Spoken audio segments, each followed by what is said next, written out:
Hi everybody, my name is Mercedes Holtree. I am the Poetry Program Director here at Warehouse 508. And what we do for poetry is we run a satellite poetry program in 5 to 8 different schools depending on the semester from fall to the spring of every school year. The program started off small. I used to be the only volunteer going into Albuquerque High's Poetry Club and performing and teaching how to write poetry. And then, with hard work and dedication of our community, we were able to grow and expand the program to where now it's 8 different poets and 8 to 5 different schools receiving poetry workshops every week. So this program is super important because it teaches young people how to express themselves creatively, how to be socially aware of others, how to be empathetic, how to relate to one another, how to engage and build community, and how to use communication skills with performance and public speaking. And so we really value this program a lot. A lot of the young people that come through this program realize that there's many doors open and opportunities for them to become the best version of themselves, even if they don't become poets in the long run.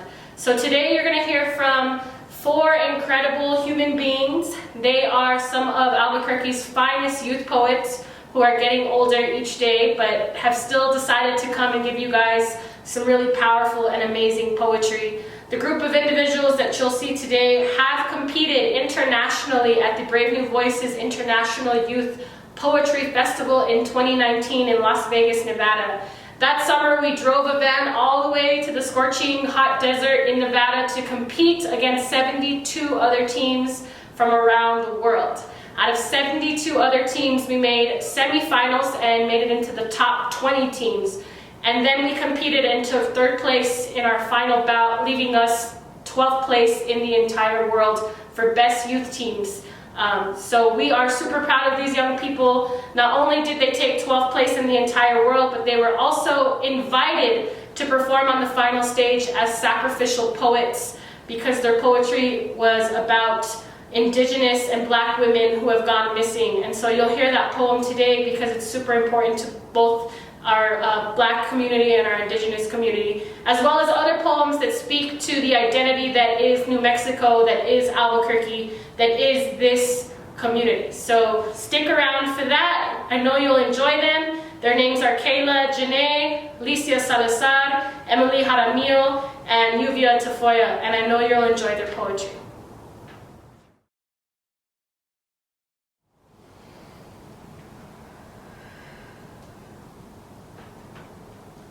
Indigenous woman, with breath of hummingbird wing beat behind her tongue. Black woman, with the heart of a lion, strength of all generations in her footsteps. Warriors alive in her lungs, she was birthed from the earth. Fire in her bloodline, she was birthed from the sun. Sisterhood stacked like vertebrae, she is the backbone of survival in this matriarchal society. She is the purifier of generational trauma. Crushing it with each contraction. Reproduction has always been a rebellious act. Revolt is alive now more than ever. Sustainability is no longer a dream but a way of life, a normalcy. The way missing persons reports are now normalized, the way crime scenes Incomplete families and missing daughters are now conventional. This is a war on Black and brown women. Our names are being replaced by numbers. Media coverage is selective. My whole existence deserves an Amber Alert. It is no coincidence that our hometown is ranked number 1 in the highest number of reported cases. Native American women make up a mere 0.9% of the U.S. population, but 90% of those women have experienced violence in their lifetimes. African American women make up only 13.6%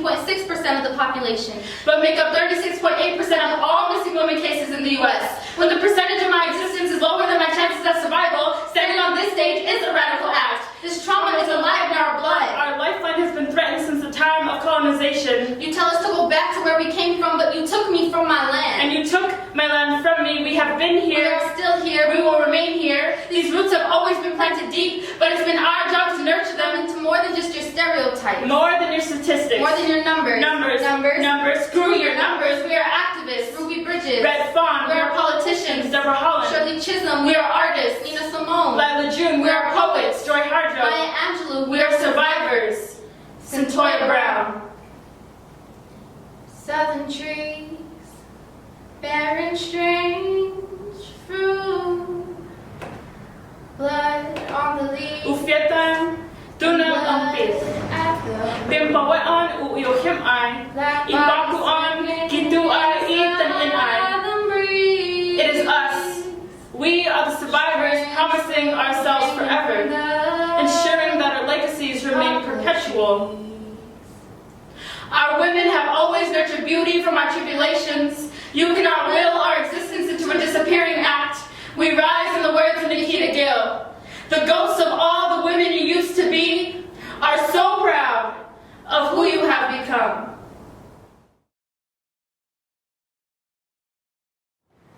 I cry when I see thoughtful wedding proposals on Facebook.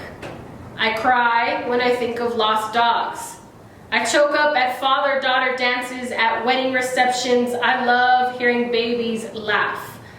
I get goosebumps hearing the thunder and lightning in a grandmother's voice when they say grace at family holidays before we sit down to have a meal. I'm thankful when prayers are answered. I'm thankful when they're not. I like seeing the underdog win.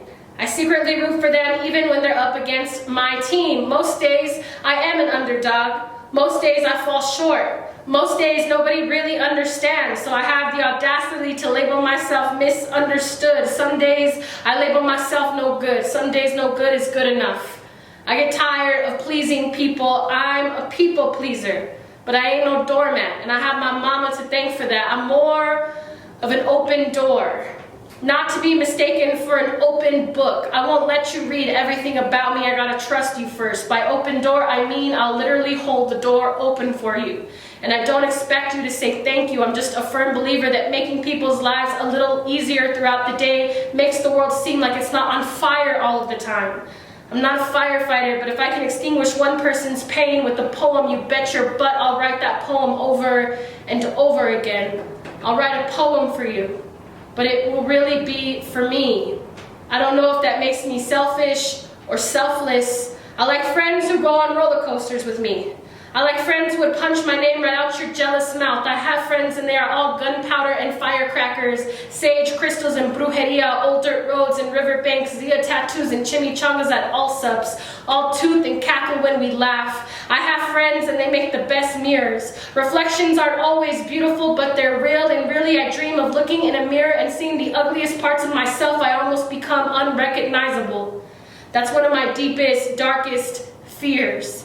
See, I shared something I don't always share out loud. You're welcome. Maybe I am an open book. Maybe I swear too much. Maybe I chew with my mouth open. Maybe I'm a mama's girl and my dad's first real dance with love. By the way, I love my parents' love story. By love story, I mean they divorced when I was 12. But if they hadn't, I wouldn't know the beauty of letting something go so that it can grow into what it's truly meant to be. That's real love in my book. All this to say, I got real love all around me. I'm not ashamed to be soft or broken or wounded, but I used to be, because often, too many times, girls like me get called weak if we aren't being tough every second of the day. I get tired of being the tough girl, but somebody's got to do it, you know? I know you see me and you see hard-headed, thick skin and a mouth with a switchblade for a tongue, always with my fist in the air and the loudest voice in the room, even when I'm trying not to be. I want you to know that I cry in the shower weekly. I tear up when I hear Tennessee whiskey on the radio. I'm so very angry at all the things I cannot control, but I ask for the serenity to accept them. I've been taught how to move forward, and yet it's always the hardest lesson for me. I believe that all things happen for a reason. I believe I'm here for a reason, learning how to cut open a little more each day on the inside, y'all. I am all love. I am loved. I love with everything I have in this life. I love that I'm alive. Hello, my name is Mercedes. How are you?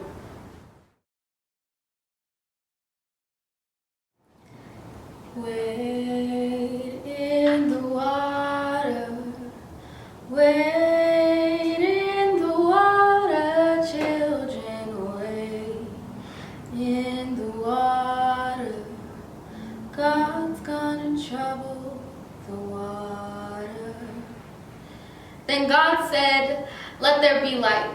It was at that moment I was created. I was here before the winter moon first rose, before God made man and woman in her own image. Yes, I've met God, and she's black. I have this strong connection to the moon, and the stars are only a reflection of what I create. Yes, I am responsible for that glow, and my roots are deeper than all the oceans. I was first here. I witnessed the creation of Adam and Eve. I knew they wanted a taste of me. I knew they couldn't resist, so I tempted them. The serpent was only slithering by, but that part always gets lost in translation. I could show you every piece of the world with explanation, I swear to you. My soul runs deep. Deep like the rivers Langston spoke of. At one time, I learned the language of the butterflies, traded life stories with the sunflowers blossoming from my veins, and so I've learned that beauty is not a shade, but an amount of confidence in the skin that you carry. A black girl's image does not align with society's definition of beauty, so she thinks that she needs correction. That melanin equals imperfection. If only a black girl knew that her skin is beautiful too. That her thighs are not a sin and original curves do not only look good on synthetic white women, that her body was slowly molded by the hands of her God into her own image. What if a black girl knew that her nose is wide because a nose is not meant to be cute. It's meant to help you breathe, and they tell you, black girl, you're lucky you're still breathing. Like it's a privilege. Like Sandra. Like say her name, like Sandra Bland. I said say her name, you took her breath. She could not breathe, and all of black America is suffocating because of it. Black oppression is not over, it's just being hidden. The problem with America is there are too many stories to tell, and it's a lot harder to be heard when you no longer have a voice. God is a black woman. I too am a black woman made in her image, and I will not be silenced. I will create a hurricane, destroying everything in its path. The sunflowers blooming from my veins will turn to flames, and my voice will create an everlasting fire, because like Audre Lorde once said, your silence will not protect you. So don't drown yourself in it. Wade in the water. Wade in the water, children. Wade in the water. God's gonna trouble the water.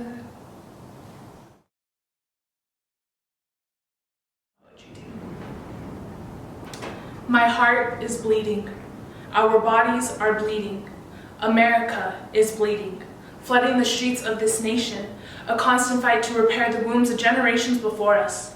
My people thought as blood as a sacrifice to the gods. Now our blood is just a sacrifice to stay alive, a constant battle for black men all across this nation, a battle that shouldn't even be a battle in the first place.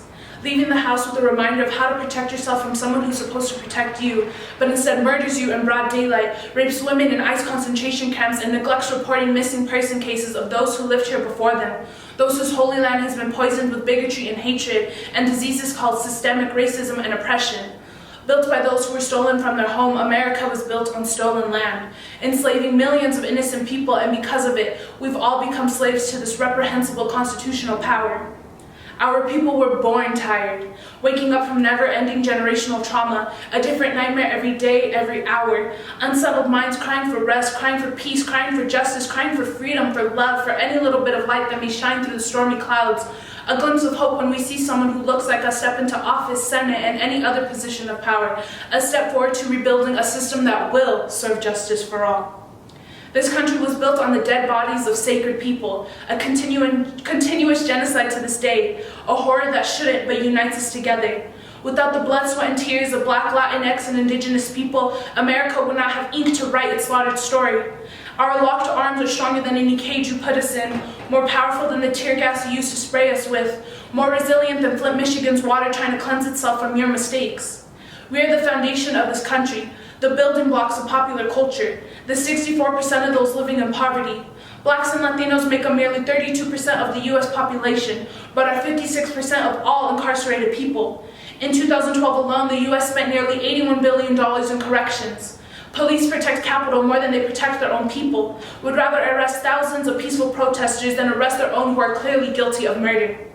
How many black mothers have to mourn from their sons being shot? How many Latino families have to be separated and tortured? How many Indigenous sisters have to go missing to be noticed? How many bodies will it take to protect black and brown lives? Unlike bullets, humans are not replaceable. Unlike politics, our fight is not corrupt. Unlike white supremacy, we stand in solidarity. None of us are free until we stand with our black brothers and sisters. I cry for every person whose life has been lost due to the negligence and hatred of this country, those whose names who haven't been mentioned. This isn't an eye-opener, but a cry for help, a pleading beg to end this cycle, and a page flooded with tears, waiting to stop washing the blood.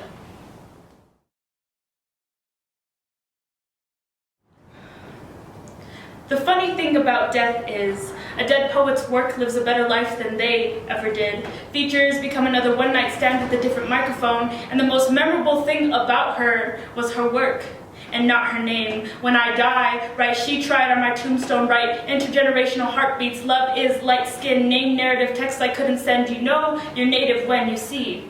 I don't know why I feel like I can't articulate thoughts like the poet you saw. Inferiority in poetry is not supposed to feel like this. Hopelessness in poetry is not supposed to be spelled like this. A vendetta in poetry was never supposed to happen. She was not supposed to be murdered like this. Syllables no longer build bridges from my tongue to my head, and the truth is that the point was never the point or the poetry. It was finding a reason to speak, because speaking means breathing, so the moment my brain goes quiet, we're all in trouble, because sometimes even the revolution feels like giving up.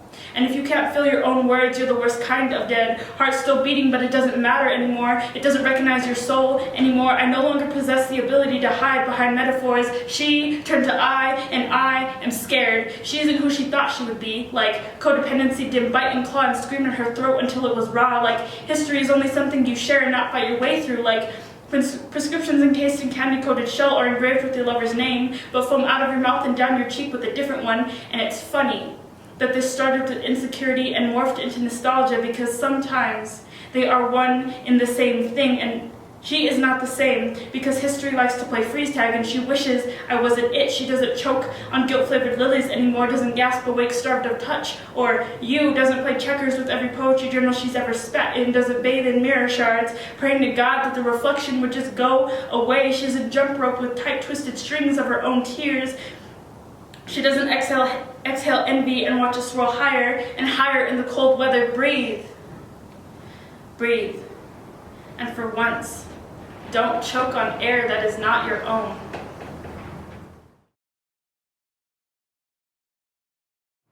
If the ocean said she was thirsty, would you give her water? Or would you let her somehow drink herself to fulfill thirst? Only to see that she was taking away something she didn't have enough of already. Slowly but surely, she will die of self-decay. If you ask the ocean for some water, would you be grateful that she decided to help you? Or would you just get more thirsty by the taste and strip away her waves?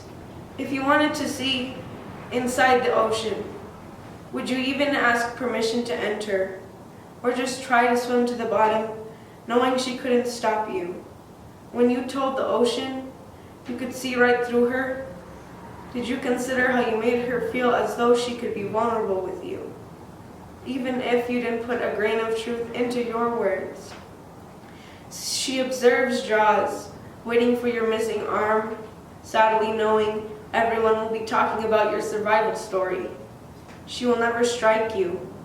She is too kind.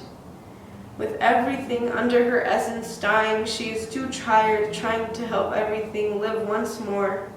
But what a joy it'd be to see you die.